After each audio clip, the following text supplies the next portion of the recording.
Maganda ang future ng Ginebra San Miguel pag ganitong nakabalik na sa tamang form si Kenmark Carreño. Biruin mo, mapadepensa at opensa, solid ito. So ano itong ginawa ni Kenmark na naging malaking tulong sa pag-angat ng laro ng Barangay Ginebra kontra sa Blackwater Bossing? So yan nga ang ating tatalakayin. So bukod sa gaya nila Stephen Holt at Riley Grigsby, ilan lang yan, maging ang iba pang player ng Ginebra, isa din talaga sa pumukaw pansin sa naging laro ng Ginebra kontra Blackwater Bossing ay itong si Kenmark Carreño na siyang bagong nagbabalik nga para sa Ginebra.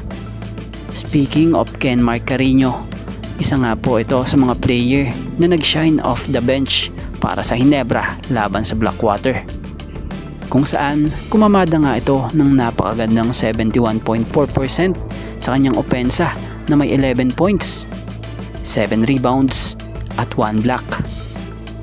Bukod sa stat line na ito ay nakita naman natin kung paano niya bantayan ang rim.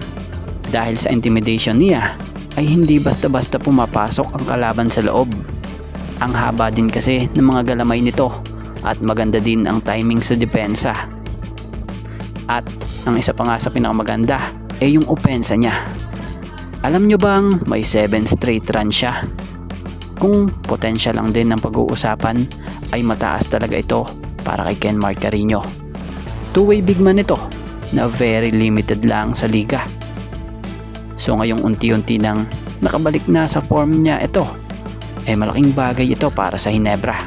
Kagandahan dito, baka nga ito na ang pumalit sa pwesto ni Japet sa hinaharap pag nagretiro na ito, dahil malaki ang potential nito na mas maraming ang galaw na big man ang estilo ng paglalaro nito. So ano masasabi nyo sa ganitong kondisyon na Kenmark Carreño?